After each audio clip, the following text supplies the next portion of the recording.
बच्चों, इस वीडियो से पहले हमने इस चैप्टर में आपका टाइप्स ऑफ क्वाड्रिलेटरल पढ़े। अब सम स्पेशल पैरेललोग्राम्स, ये आपका टॉपिक है। इसमें आपका रोम्बस आता है, रेक्टेंगल आता है, स्क्वायर आता है। तो आज हम रोम्बस, स्क्वायर और रेक्टेंगल और उसकी प्रॉपर्टीज पढ़ेंगे। तो जरा देखिए रोम्बस। बच्चों, रोम्बस क्या है? एक काइट जैसी शेप है और इसकी चारों साइड एक क्वाड्रिलेटरल है। चारों साइड्स क्या होती हैं? इक्वल लेंथ्स की होती हैं। और चूंकि इक्वल लेंथ की चारों साइड्स होती है, इसलिए एक पैरेललोग्राम जैसा भी होता है। तो मैं कह सकता हूँ a rhombus is a quadrilateral with sides of equal lengths. 4 sides equal lengths, A B equal to B C equal to C D equal to D A. Since opposite sides of a rhombus have the same length, so it is a parallelogram.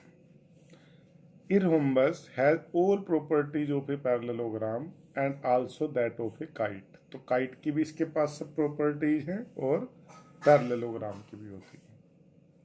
इसके जो diagonal हैं बच्चों, इसके diagonal equal length के नहीं होते, पर वो एक दूसरे को परपेंडिकुलरली बाइसेक्ट करते हैं। बाइसेक्ट करने का मतलब समझते हैं? O A equal to O C, O D equal to O B. और ये परपेंडिकुलरिटी मतलब ये एंगल कितना? 90 डिग्री। तो हम कह सकते हैं the diagonals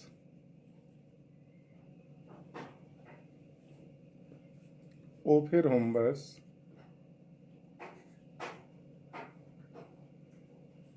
are perpendicular bisector of one another। तो ये रोम्बस की एक विशेष प्रॉपर्टी है जो हमें खूब क्वेश्चंस में काम आती है। रोम्बस के जो डायगोनल हैं वो एक दूसरे को परपेंडिकुलरली बाइसेक्ट करते हैं।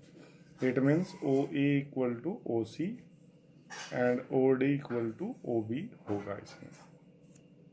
ठीक है बच्चों। नेक्स्ट इसमें है आपका रेक्टेंगल।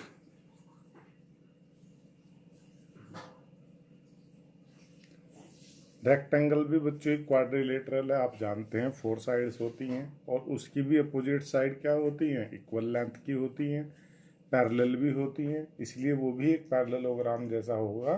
तो a rectangle is a parallelogram.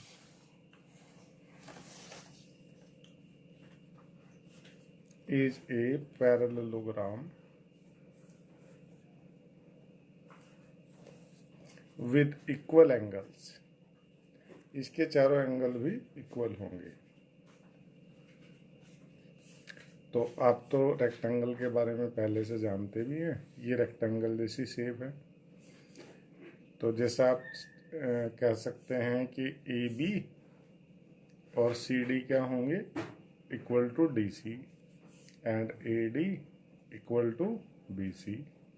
और ये एंगल कितना? 90 डिग्री। ये भी कितना? 90 डिग्री। ये भी कितना? 90 डिग्री। ये भी कितना? 90 डिग्री। तो इसके चारों एंगल इक्वल होते हैं और कितने होते हैं? 90 डिग्री के होते हैं।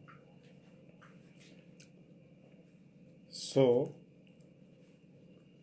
A rectangle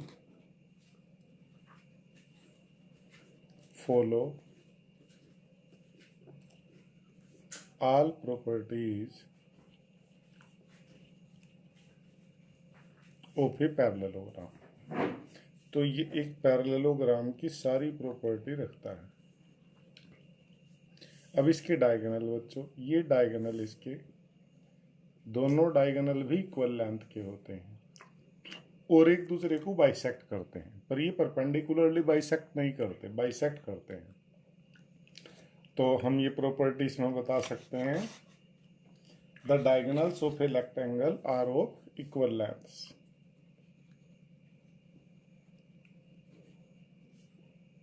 of a rectangle are of equal lengths and bisect one another. तो जैसे इसमें ये diagonal A C equal to क्या होगा बच्चों, बी डी। और जो बाइसेक्ट करने की बात है तो O A equal to O C and O B equal to O D. ऐसे ही अब स्क्वायर, ए स्क्वायर, तो स्क्वायर भी बच्चों कैसी शेप होती है, एक रेक्टेंगल जैसी होती है। तो a square is a rectangle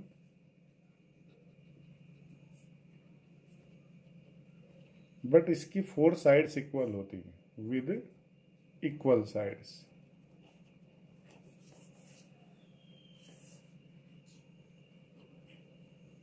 तो ये रेक्टेंगल की सारी प्रॉपर्टी रखता है, रेक्टेंगुलर पैरेललोग्राम की सारी प्रॉपर्टी रखता है। तो एक स्क्वायर कैसा पैरेललोग्राम की तरह हो सकता है। तो इसमें भी आपका जैसे ये स्क्वायर है तो 4 साइड्स होंगी और क्या होंगी, इक्वल लेंथ की। E B equal to B C equal to C D equal to D A, चारों लेंथ इक्वल साइड्स की। और ये आपका हर एक एंगल भी इसका कितना होगा, 90 डिग्री होगा। दोनों अपोजिट साइड इक्वल हैं तो ये पैरेललोग्राम की तरह ही बिहेव करता है। और इसके जो डायगोनल हैं वो ऐसे, ये एक दूसरे के परपेंडिकुलर बाइसेक्टर होते हैं, यानी ये भी एंगल कितना होता है, 90 डिग्री होता है। the diagonals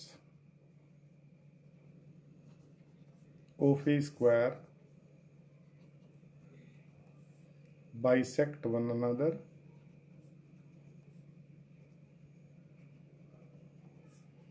and perpendicular.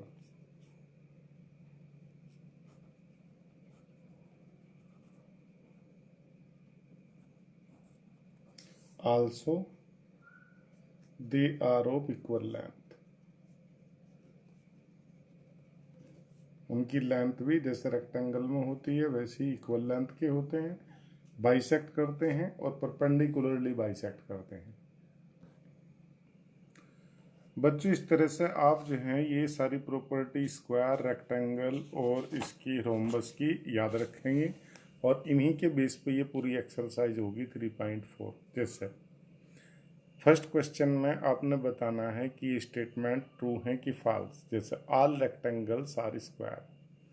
बच्चों रेक्टेंगल्स में अपोजिट साइड इक्वल होती हैं जबकि स्क्वायर में पूरी ऑल साइड्स इक्वल होती हैं, इसीलिए रेक्टेंगल स्क्वायर नहीं हो सकता। तो all rectangles can not be square, तो this is the false statement.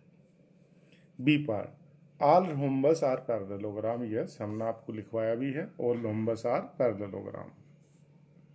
All squares are rhombus and also rectangle. अब बताओ, all squares are rhombus, square में रोम्बस की सारी प्रॉपर्टीज होती हैं, चूंकि चारों साइड इक्वल लेंथ होती है, इसमें भी होती है। और इसके भी परपेंडिकुलर डायगोनल परपेंडिकुलरली बाइसेक्ट करते हैं, इसके भी करते हैं। ऐसे ही स्क्वायर में सारी प्रॉपर्टी रेक्टेंगल की भी हो सकती हैं। तो all squares are rhombus and also rectangles, ये ट्रू स्टेटमेंट है। All squares are not parallelogram. अब हमने तो आपको बताया कि ऑल स्क्वायर्स आर पैरेललोग्राम, तो ये स्टेटमेंट फॉल्स है। तो इस तरह से आप ये पूरा क्वेश्चन करेंगे, इसमें ट्रू और फॉल्स बताएंगे। ठीक है बच्चों। अब क्वेश्चन 2 देखो, identify all the quadrilateral that have. अब बताओ एक ऐसा क्वाड्रिलेटरल जिसकी 4 साइड ऑफ इक्वल लेंथ, तो उसमें आपका स्क्वायर आता है और रोम्बस आता है। ठीक है, बता सकते हैं। बी पार्ट में all quadrilaterals that having 4 right angles. तो आप 4 राइट एंगल किस में होते हैं बच्चों, एक स्क्वायर में होते हैं और एक रेक्टेंगल में होते हैं। तो आपका स्क्वायर और रेक्टेंगल उसका आंसर है, तो आप वैसे कर सकते हैं। क्वेश्चन 3, जैसे explain how a square is a quadrilateral. अब बताओ स्क्वायर क्वाड्रिलेटरल क्यों है, क्योंकि उसकी 4 साइड्स हैं। वो पैरेललोग्राम क्यों है, क्योंकि उसकी अपोजिट साइड्स इक्वल लेंथ्स की होती हैं और पैरेलल होती हैं। रोम्बस क्यों है? क्योंकि इसकी भी 4 साइड्स इक्वल लेंथ होती है, डायगोनल परपेंडिकुलरली बाइसेक्ट करते हैं। और ये रेक्टेंगल क्यों है? क्योंकि इसकी अपोजिट साइड्स इक्वल हैं और चारों एंगल कितने हैं? 90 डिग्री। ठीक है बच्चों, इस तरह से मैं कह सकता हूँ एक स्क्वायर क्वाड्रिलेटरल भी है, पैरेललोग्राम भी है, रोम्बस भी है और रेक्टेंगल भी है। Question 4, name of the quadrilateral whose diagonals bisect each other. अब बताओ, bisect each other diagonal rhombus में भी होते हैं और आपके स्क्वायर में भी होते हैं और आपके किस में? रेक्टेंगल में भी होते हैं। And perpendicularly bisector. अब परपेंडिकुलरली बाइसेक्टर तो या तो रोम्बस में होते हैं या स्क्वायर में होते हैं। आर इक्वल लेंथ के किस में होते हैं बच्चों? स्क्वायर में होते हैं और रोम्बस में होते हैं, किस में? रेक्टेंगल में होते हैं। ठीक है, इस तरह से आप इस एक्सरसाइज को करिए और इसमें जो डाउट्स है वो मुझे बताइए। ठीक है बच्चों, ये पूरी एक्सरसाइज आज आप कर लेंगे। Thank you.